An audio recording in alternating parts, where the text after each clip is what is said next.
Hello, welcome to another episode of the Project Purple podcast. I'm Dino Varelli, founder and CEO of Project Purple, and we have another interview for you coming up with a very special guest after a few quick updates.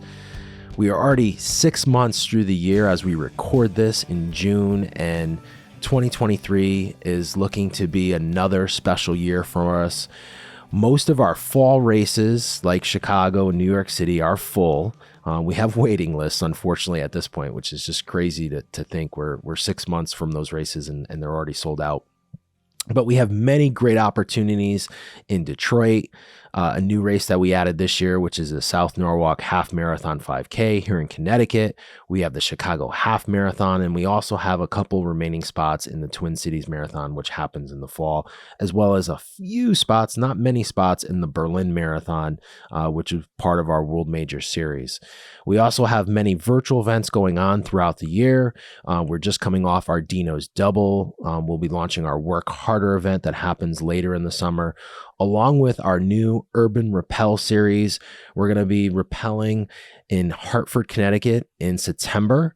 To learn more about all of our events, our races, our virtual events, and our Urban Rappel series, along with our trip to Italy that's happening this fall, which we still have some spots available, you can learn more at our website at projectpurple.org. Make sure to follow us wherever you follow social media to stay up to date on all the latest and greatest of Project Purple as well. Without further ado, let's meet our guest today, coming to us all the way from the Maryland area, Charles Tucker. Charles, welcome to the Project Purple podcast. Thank you. Glad to be here. Well, the pleasure's all mine.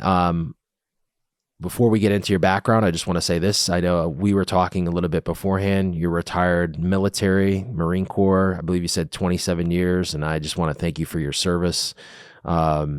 It's pretty special. I know with everything going on in the world today and even here in our country, I think sometimes, we often forget why we have what we have. And it's for people like yourselves who served our country throughout the years to allow us to have the liberties that we have. I know I mentioned, very close family member was in the military for a long, long time. So you probably don't get the thanks that you usually get or should deserve, I should say. So I just wanted to say thank you for all you've done for the country and for your military service.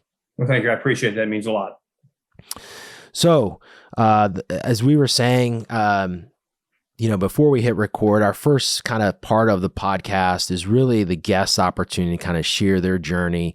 Most of our audience probably don't know about you, hopefully, and that's a good thing, because that's why we're doing this podcast, is to share your journey and to amplify awareness and to bring this to the forefront for this thing called pancreatic cancer. So with that, I'm going to hand the mic over to you, and as I said before we hit record, you can stay as high level as you want, or you can go in the weeds as much as you want. I will be taking notes, and with that, Charles, the microphone is yours. Okay.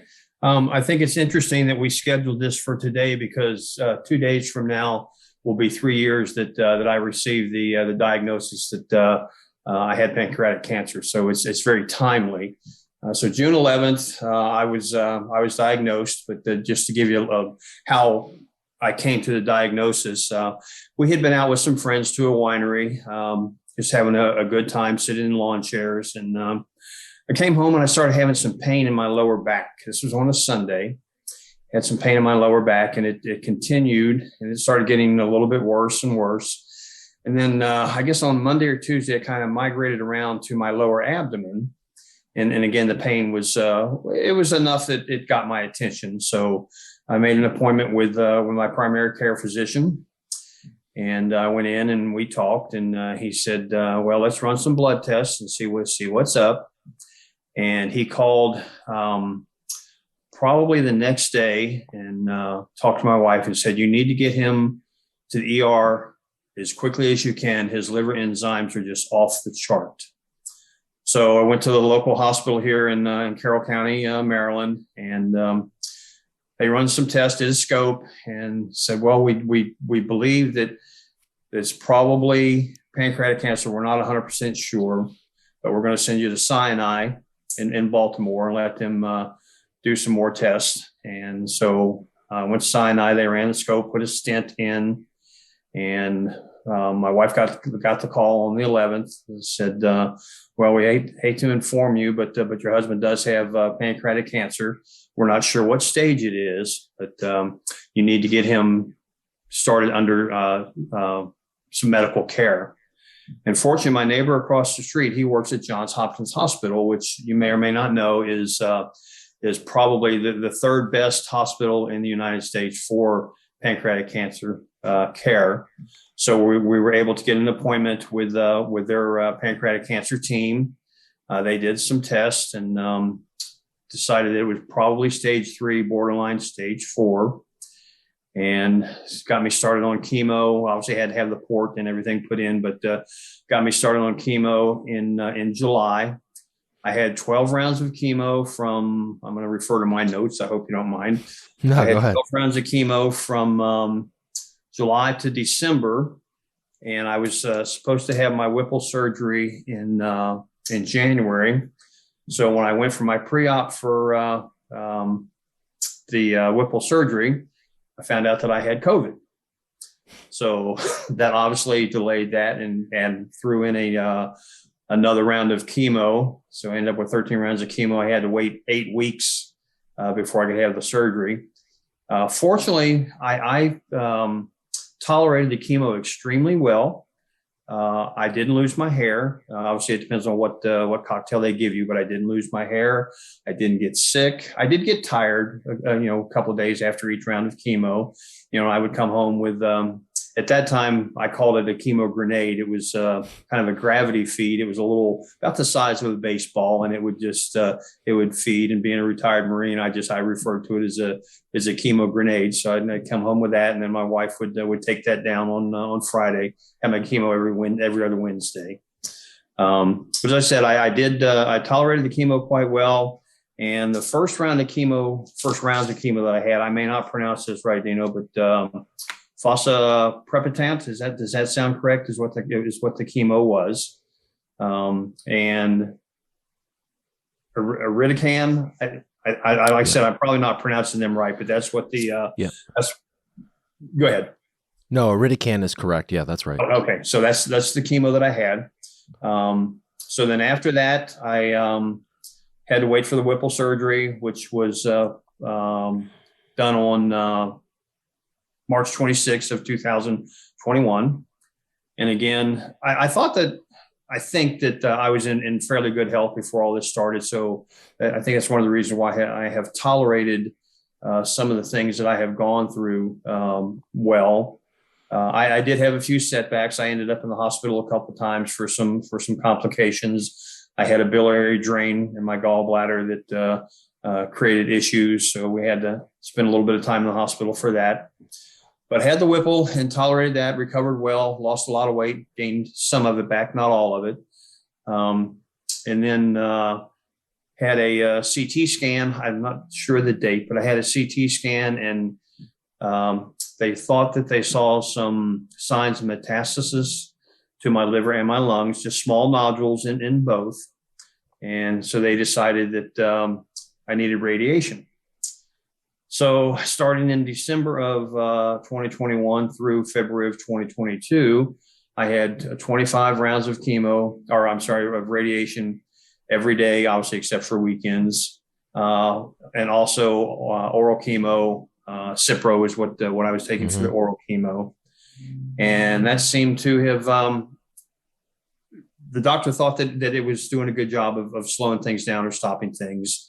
Then I had another CT scan, and they decided that, well, it looks like it maybe you need some more chemo.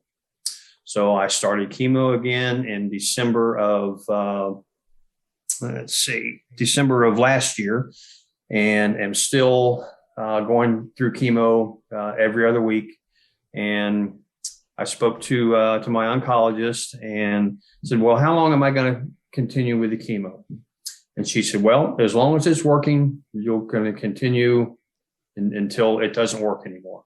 So that's kind of a good thing and a bad thing. It's every other week, so you have to adjust your schedules. There's things that you would like to do that maybe you can't do, but when you consider the alternative, it's adjusting some schedules to do some things or not do things. It's it's a pretty good deal. So that's where I am right now. And the chemo that I'm on right now is they call it FU, which is very appropriate, I think. But is it fluorouracil? Is that am I pronouncing that correctly? So that's what I'm on now. And again, I'm tolerating it very well. I did have some issues with the first round. When they started the infusion, I started getting some terrible pain in my lower back, and my infusion room just filled up with medical people wondering what was going on. And I guess they determined that it was what they were giving me was just a little bit too strong. Uh-huh. So every round since then, they have reduced the dosage by about 20%. So I'm getting 80% of what I got the first time. And I guess because it was so strong on the first round that I actually did start losing my hair. So, I shaved my head and haven't had short hair for almost my entire adult life. You can see now that I still have short hair, but it made no difference to me. So that's pretty much where I am as far as my journey to this point. And when we talked before, we talked about survivors and fighters. I'm definitely a fighter. I'm definitely a survivor. We know that the survival rate for stage 4 pancreatic cancer is less than 5 years. I'm just at my third year, and I plan on seeing that fifth year. I honestly do. I feel good. We all have our ups and downs, but for the most part, I feel very good. I will have to say that if it wasn't for my wife, Valerie, though, things wouldn't be as good. She is a breast cancer survivor. We were in Houston when she was diagnosed with breast cancer, and she had her treatment done at MD Anderson, which very fortuitous because they're one of the best breast cancer hospitals in the country. Mm-hmm. And now here we moved to Baltimore, and I'm at Johns Hopkins, which is one of the best pancreatic cancer hospitals in the world. But without her as my patient advocate, I probably wouldn't be doing as well as I am. So kudos to her for keeping me in line, making sure I take my meds when I need to, keeping track of the appointments, and asking the burning appropriate questions to my oncologist and my radiologist to know that we know what's going on and how things are. So that's pretty much my story, Wow. Well, thanks for sharing that with the audience here, Charles. I got a ton of questions. Okay. What was your last role in the Marines? I had an interesting career in the Marine Corps. For those that may not be familiar with the military rank structure, there's the enlisted ranks and the officer ranks, mm-hmm. and then in between there, in all the branches except the Air Force, there's a warrant officer rank. So I started out as I enlisted in the Marine Corps for 2 years in 1972. Vietnam was going on. I was married. My first son was on the way. And I did that math real quick. I could get drafted in the Army. My draft number was very high. I would have gotten drafted. So I did that math real quick. I could join the Marine Corps for 2 years or get drafted in the Army for 3 years. I took the 2 years in the Marine Corps. And I liked it. It was good to me. So I re-enlisted. I applied for and got selected as a warrant officer, which is a warrant officer is a specialist in a specific field. Uh-huh. And then from there, once I was selected as a warrant officer, then in the Marine Corps, you can apply for what's called a limited duty commission, where again, you are working strictly in your military occupational specialty. So I got selected for that. And so I've had every rank from private to staff sergeant, W1 to CW05, and first lieutenant to lieutenant colonel. I retired as lieutenant colonel as a strategic mobility officer. I planned the deployment of troops and equipment via whatever means of transportation was required to get them where they needed to go. So can I say your specialty was logistics, getting a subset of transportation, subset of logistics, exactly. Getting our forces from, and I'm not going to ask you to give details because that's not fair, but getting them from point A to point B, and we're talking not like 3 vehicles. We're talking fleets, and we're talking ships and airplanes, and at times trains, and depending on where you were. So planning, like knowing, and then having to deal with, well, you have the plan, but then sometimes stuff comes up, things break, and how to deal with that Yep, in an absolutely. effective manner. And in that situation, Charles, these are important decisions, but there's men's lives on both ends, right? Like if people don't get to a certain place in a certain time, there could be, things that are dealt with, right? Absolutely. And also along the journey, it's not an easy journey as well, potentially, that there could be issues that arise. So I guess my point here is that these are like really hard decisions. They're life and death decisions, in the sense that the decisions that are made, they have to be, you have to be so precise, and they have to work, or else the ramifications and the things that happen are negative. Correct. Yep. Okay.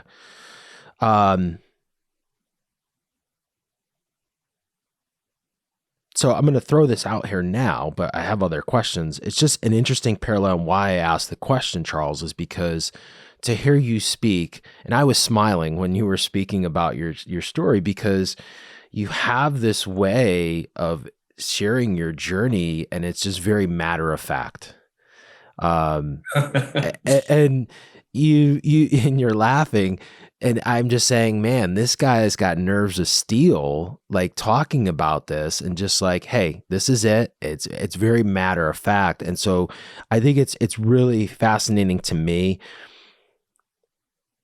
Like being the listener, and here we are, we're like 17 minutes in. Sometimes this happens to me when we're like 45 minutes in, but in a very quick time frame, I'm able to see kind of like, all right, your role in the Marines, what you ended your career with, the duties and responsibilities you had, almost prepare you for this fight. That's how I see it from my perspective. And I don't know if the listeners just picked that up. And that's why I asked that question, because I often see where people go through experiences, or they have certain experiences in their life that prepare them possibly for what they're going through with pancreatic cancer and how you deal with it. Does that make sense? It does. Yep. And I never really related it like that, but that is true. Yes. It's fascinating for me, right? As like I'm taking notes here, and to have you, like, again, I was smiling when you're telling your story. You were like so matter of fact, and this is a compliment. I'm not being disrespectful or anything, but it's just so powerful. And maybe for the audience listening and watching, to hear you talk about how you've dealt with this. And I haven't even asked this question here, but I'm going to ask it now.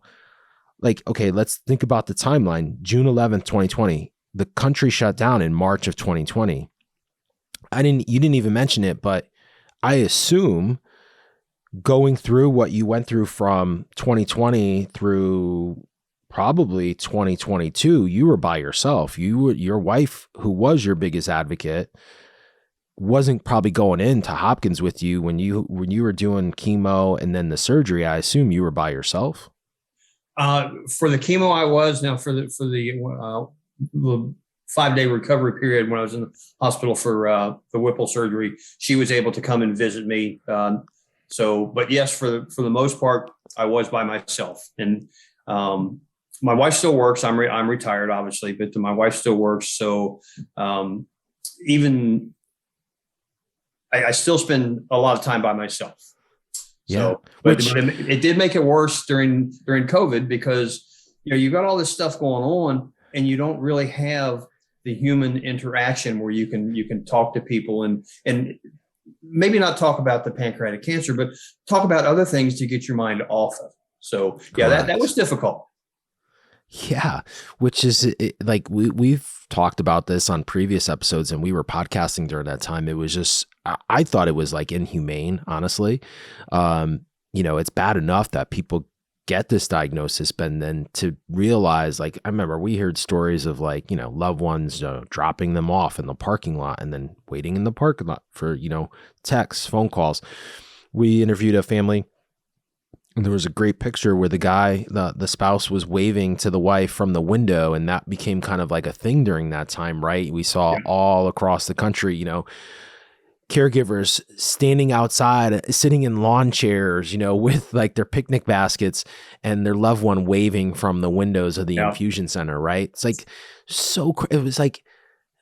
it was almost like, and it's like going to the zoo, right? Like if you think about, like, I know we can laugh about it now, but think about it then, like, so that mental torture that people had to go through on both sides, the caregivers and also the patient. And for you, like, okay, you're getting this diagnosis. You don't know what to expect. You're by yourself. Right. So it's just so crazy. But so going back to, very systematic, very, you have the plan, you're following the plan is working, and we're moving. And so going back to what I originally brought up here in this point, with regards to your role, it's just really fascinating to me, Charles. And this is like something that I started to see often, with people, in experiences in life. I don't know. And this is loaded for me to say to you right now. Like, this is heavy. Like, you look back at, you put 27 years in and you did that, but did you, it probably has never come to it other than me bringing it up right here on this podcast, that not to say that was the reason why you got the disease or anything like that, but like, it prepared you to fight this. Right. Yes. The things that you went through prepared you for that. And would it be a different experience if you went down a different path or didn't have those experiences? Right. Which is just so fascinating from a listening perspective here, from my perspective. So I just wanted to, that was so glaring in this first 17 minutes, this first part of this podcast. And I love that. And I think it's awesome. That we can kind of connect the dots here and paint a little bit of a picture here, because I truly do believe, and I've seen this where, people's previous experiences have prepared them to fight this in a positive way. So it's just really fascinating to me. Your history in terms of health. I want to back up my second question or third question here. You said like 3 years ago, you started to have this pain in the lower back. I know in the military, like it's a grueling job. Was there ever a time, in hindsight's always 2020, where you look back, was health a concern for anything? Was it anything that ever kind of, like, as you look, again, hindsight being 2020, you could look back and say, 10 years ago, I had this GI issue and it just was, kind of, it went away and, I've been fine. Or maybe there was another health issue that you had previously that, could have been a precursor or just maybe like a warning sign. No, I was always in good health. I never had any major issues. Obviously no back pain. So I always thought that I was in very good health. I stayed active. When I retired, I got a little bit lazy, but then I then I saw that I was putting on some weight and I needed to get back at it. So health was always good. And before I was diagnosed, I was walking 5, 6, 7, sometimes 10 miles a day, every day. Wow. And I need to get back into that. I haven't quite yet. I am active. I do my own yard work and wash my vehicles and ride my motorcycle and things like that. But no, I was always in very good health and never didn't like to go to the doctor. If I needed to, I would, but I wouldn't go for little minor things. I would just let them kind of run their course. So no, there were never any major health issues. And in terms of family history, I know we do know now with pancreatic cancer, there is a big genetic component to it. Family history, is there any history of cancer or pancreatic cancer for that? It's funny you should bring that up, Dino. My dad died of, I'm gonna see if I can, I have his death certificate here. It was a form of pancreatic cancer, if I'm not mistaken. It was LAN carcinoma. Does that sound familiar at all? Cholangiocarcinoma carcinoma. Yeah. Is that a form of pancreatic cancer? I'm not an expert on that. At least I'm not going to go out on cholangiocarcinoma I've heard of. But so I'm not sure, Charles. That's something I'd have to look into. But so there is a history of cancer in the family. And yeah, he got sick and he died within 4 weeks from that. Recently, or this is years ago? This was years ago, 2008. Okay. And then my mom, she was a breast cancer survivor from many years ago. And then she's been gone 4 years now. It metastasized to her pancreas. And once it metastasized to her pancreas, she was gone within 3 weeks. So there definitely is what's the word I'm looking for? The history of cancer in the family. So I got to ask then the next question that gets teed up here is, being at Hopkins, I'm sure they did genetic testing for you. Was that inconclusive, or they didn't find anything? They didn't find anything. That's got to be pretty frustrating. I got to imagine. It is, yes. And obviously I have 3 of my own children, one that I have adopted from a previous relationship. And obviously I'm concerned for all of them, because the history is there. Yeah. Well, I know. Do you have siblings? I have one brother. He's 2 years older than me. And he's healthy, fine, no issues? He's not healthy. He's not fine, but he cancer. He has other issues. Okay, but no cancer. No cancer. No. Okay. Yeah, the genetics piece, I mean, they do know now that, they say anywhere between 5 and 10% of the pancreatic cancer cases in the United States are from some sort of genetic mutation. And that is a space that's moving fast and ever evolving, I feel. We do know that there's about 7 genes, I think it's 7, it might be 8 now, that, if you have one of them, the BRCA is probably the most popular one because of breast cancer. BRCA is also associated with breast cancer and colon cancer. If you have, let's say, the BRCA gene, statistically, yes, it goes up pretty significantly. But it doesn't guarantee that you get the cancer, right? And that's something that I just want to put out there. But, it is encouraged to be in surveillance, to do surveillance sooner with the diseases that have surveillance, like colonoscopies, like mammograms. Prostate cancer is also linked to the BRCA, melanoma as well. So, they suggest that you get your skin checked by a dermatologist, that you regularly get your PSA levels checked for men. For women, also ovarian cancer is linked to the BRCA gene. So, getting mammograms annually at a younger age. Also, your pap smear test that as well, where they can see for ovarian cancer. So, the frustrating piece though, for pancreatic cancer, we don't have that, right? So then what do you do? And recently, and I say recently, within the last 3 to 4 years, and we've played a part in this. There have been high risk clinics across the world that have been created. So, now you can get into surveillance. Unfortunately, there isn't a test, but there's surveillance. And anytime you do any type of diagnostic test, whether it's an EUS or whether it's, the endoscopic ultrasound where they go down into your stomach, or, an MRI, there's always risks associated with any type of diagnostic testing. Nothing's ever 100% risk-free. But the pros outweigh the cons, right? In determining that. But I think the one thing, and you mentioned this in your story though, knowledge is power. So first of all, knowing that there is a risk, from a genetics piece is important. So if you do have a high family occurrence of cancers, and all cancers, not just particular cancers, but it becomes, I think, a little bit more glaring and concerning when there is a high propensity of one particular cancer, like pancreatic cancer or breast cancer, because the odds are something's there. But to go get in genetic testing, but the genetics piece is moving. And I would say, we've heard a lot, I've talked to a lot of people where they said, hey, I did genetic testing 10 years ago and nothing showed up.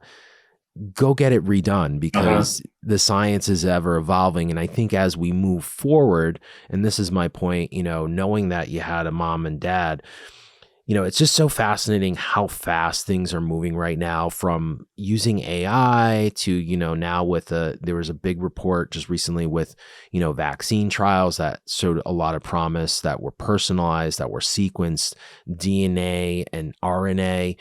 There's just so much happening, and it's happening so quick because of technology that potentially, I feel eventually what may happen is, with these families that have been told like, hey, there's no genetic link that we know of, eventually that will all kind of make sense. Like they'll find the reasons why, in your point, like you had a dad who died from cancer, you had a mom, breast cancer, which was identified, both eventually, went to the pancreas, and now you have pancreatic cancer. Like there's a reason for that potentially. I hope that's where we get. I hope it happens sooner than later for everyone. But I think the genetics piece, as we continue to dig, as science continues to dig into the genetics, I think we'll find more and more and more of these things. And to your point, you have 3 kids. Like this just helps the next generation, right? In terms of what they're able to do and how they're able to handle things, for them. And there is one more piece of this puzzle that I would like to bring up. Hopefully you're familiar with the groundwater contamination at Camp Lejeune. Oh yeah. And with all the different types of cancer that have been attributed to that. Unfortunately, however how you want to look at it, pancreatic cancer is not one of those cancers that they attribute to the contaminated groundwater. And obviously, I was stationed at Camp Lejeune several times during that time period, so I'm involved with the VA now. I have no interest in the class action lawsuit where you see all the lawyers, because it's to me it's not worth it. We get all the calls. We get all the robocalls. But I am involved with the VA to determine if it may be a contributing factor to my cancer. And I had an appointment on Monday of this week with a third party. The VA does third party assessments, and we'll just see how that goes. But that is also a piece of the puzzle that may fit into the whole scheme of things at some point. So I'm glad you brought that up, and that leads me to a next question. The PACT Act, which just got put through, right? Which is why you can now do the class action lawsuits. Correct. For the contaminated water. But go ahead. I'm sorry.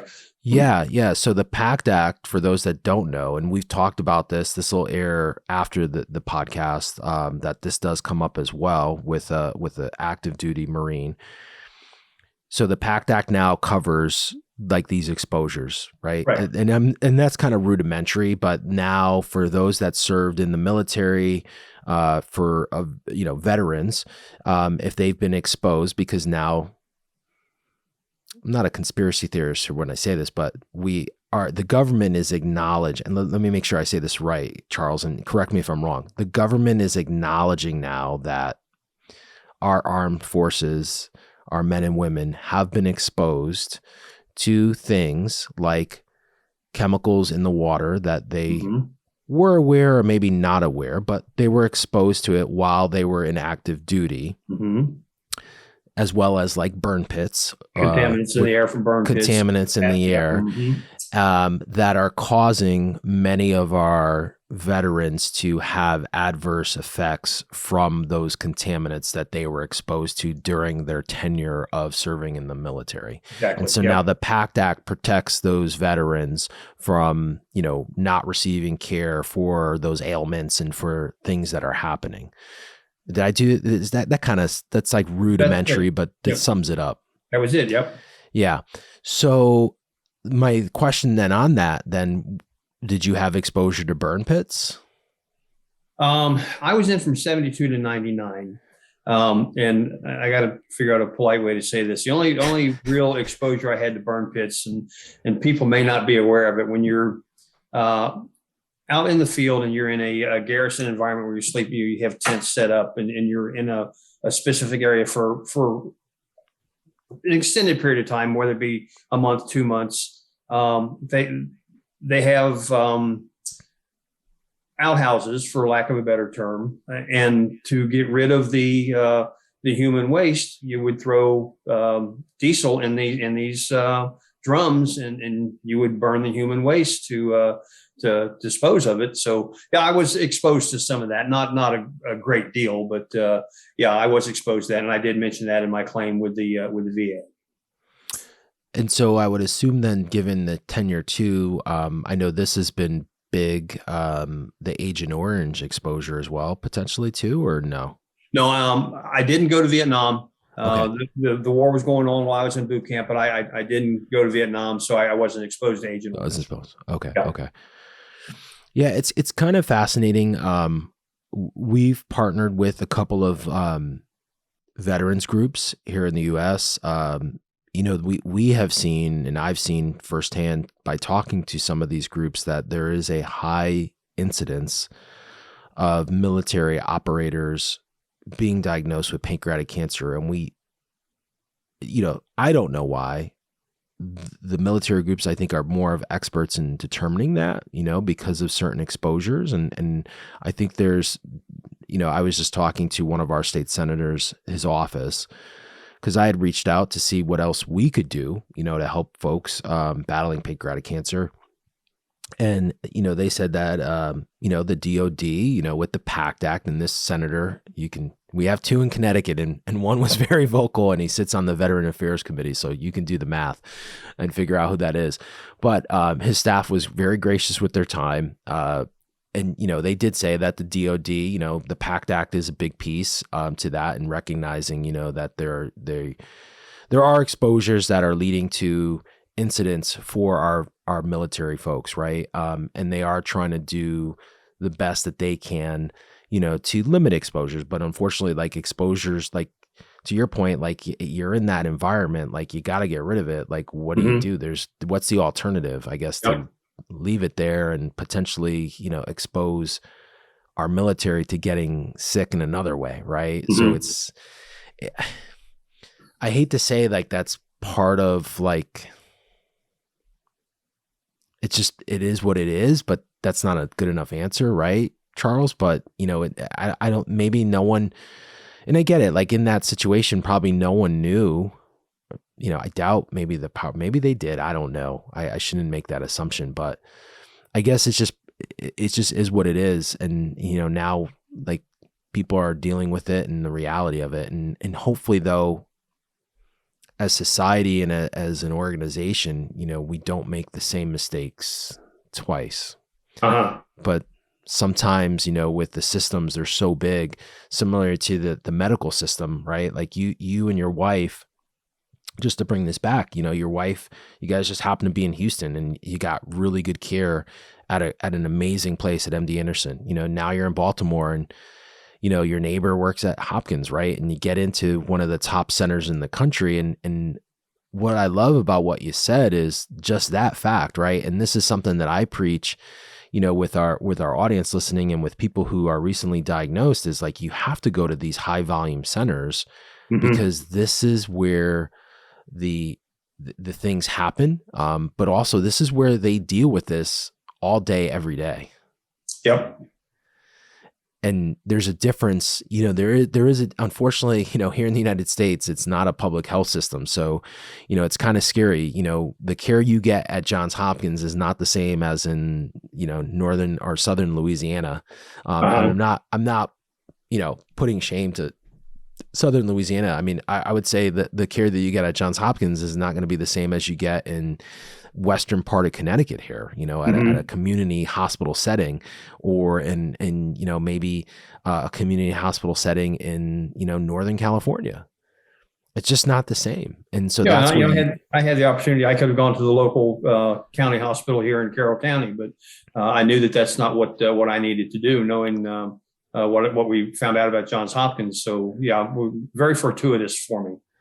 Yeah. Yeah. And so that's such an important piece of this, is like, for those listening, if you do unfortunately get diagnosed with something like pancreatic cancer, find the closest center to you that is really an expert and has expertise and is a dedicated center to that. That speaks volumes. I know, unfortunately, not everyone has, direct access to that. They may live in a very rural area, but there's so many groups that can help you get to those places, not only Project Purple, and I'll just, little commercial for us, we help facilitate that. And there's many other groups that do the same thing. So you just don't have to do it alone, which is kind of a good segue, because I know you've talked about your wife a bit. And I know we did talk a little bit about COVID and, how weird that was, that those treatment cycle to kind of go in by yourself. What's it meant to have, you mentioned something and I wrote down, like, your wife was like, this biggest advocate. She's gone through breast cancer herself, but what's that meant for you? And just, let's talk a little bit about that if we can here, about that. Cause I think that's an important piece, in fighting cancer, that you have someone like that to help you. Cause no one can do it alone. You gotta have support. Oh, absolutely. Whenever we have a video conference or a in-person visit with my oncologist, Valerie's there with me. She's prepared the questions that need to be asked. She takes copious notes. She has a file on me that's probably 3 inches thick by now. She obviously monitors all my blood tests and my CA-19s, and I also do a DNA marker every quarter to see. It shows what the cancer is doing, and we keep track of that. And fortunately, it has been staying very stable. CA-19 has been fairly stable also, but she is just totally a godsend for what she does, how she manages it, the notes that she takes, the questions that she asks. As I said, she keeps me in line. She makes sure that I take my meds when I need to take them, and she doesn't let me overexert myself. So I'm not exactly sure where I'd be if it wasn't for her. It's pretty special.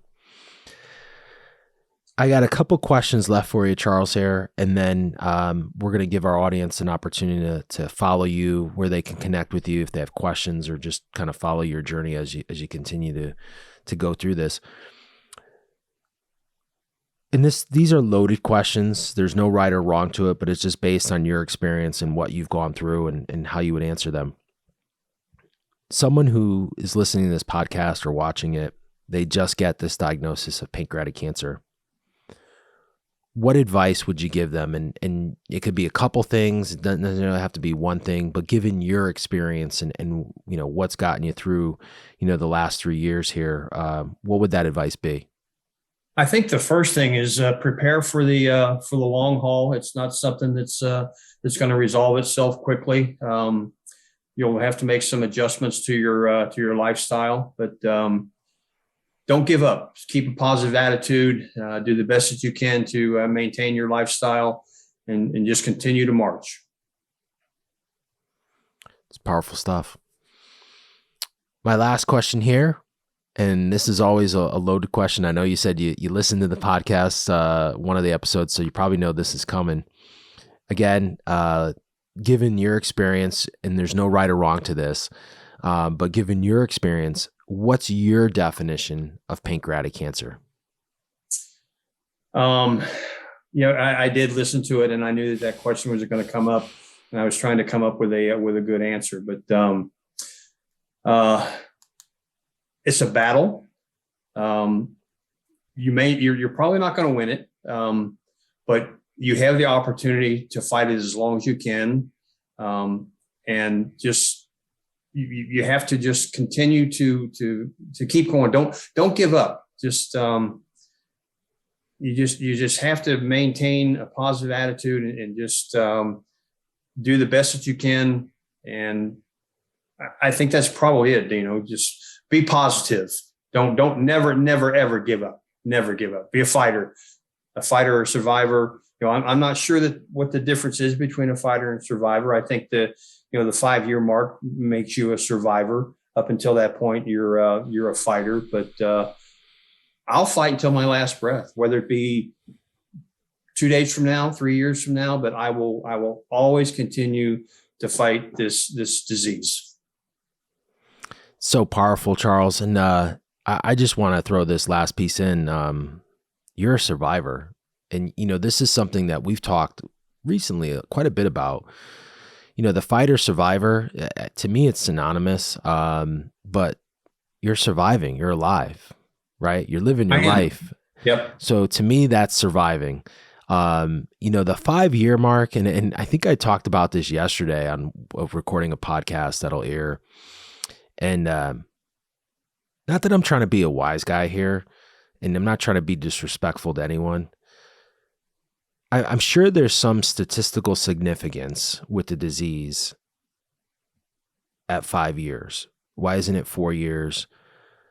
And again, I'm not trying to be a wise guy, so I'm going to do some research. Maybe we'll do a podcast on that. Like, why is everyone enamored with the 5-year mark? Mm-hmm. Right?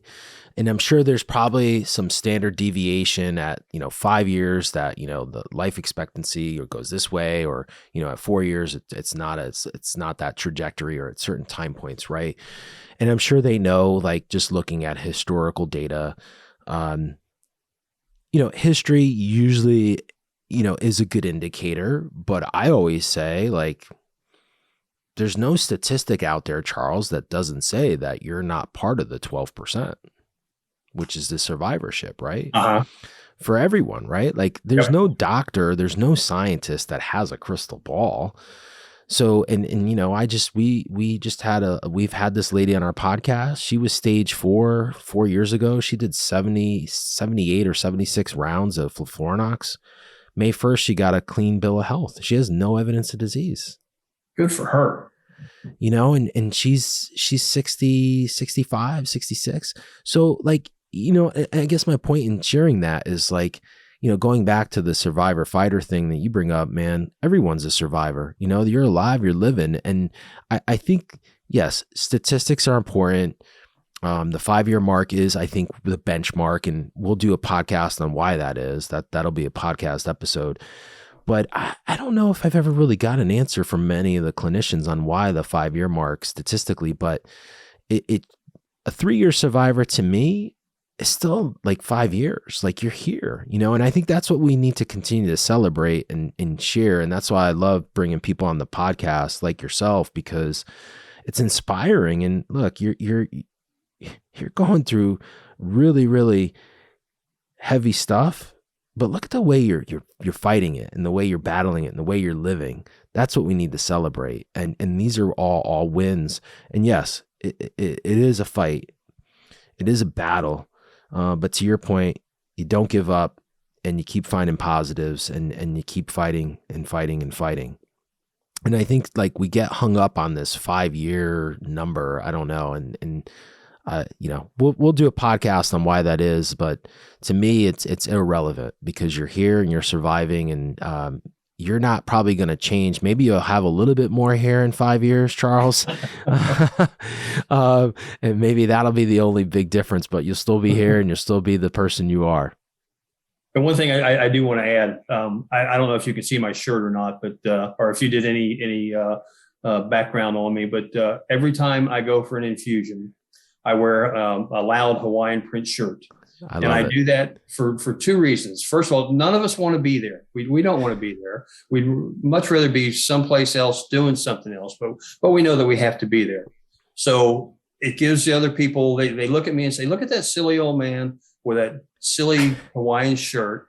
Or they say, look at him. He has a positive attitude. He's here. He's colorful. He's brightening our day. So we appreciate that.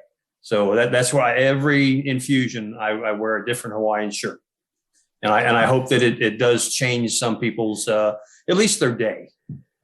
I love it. And I just went to your and I'm getting a laugh here, Charles, reading your Instagram profile, which is where we're gonna go next, where people can connect. But I'm laughing at the title. It's curmudgeon _in_training. Yep. But if you type in Charles Tucker, it'll come up. And not a full curmudgeon yet. I'm working on it. I love it. So on that note, I see all these Hawaiian shirts. Do we have purple? Do you have a purple one yet? I do. Actually, I have two purple ones. I love it. I love it. Well, you know what? You just given me some inspiration. I think we need some Project Purple Hawaiian shirts, and you're gonna get one. There you We'll go. find a way to get some of those made up. So best place to connect with you. I just put it out there, but is Instagram the best place if someone wants to follow your journey, watch the shirt you're wearing? Yep.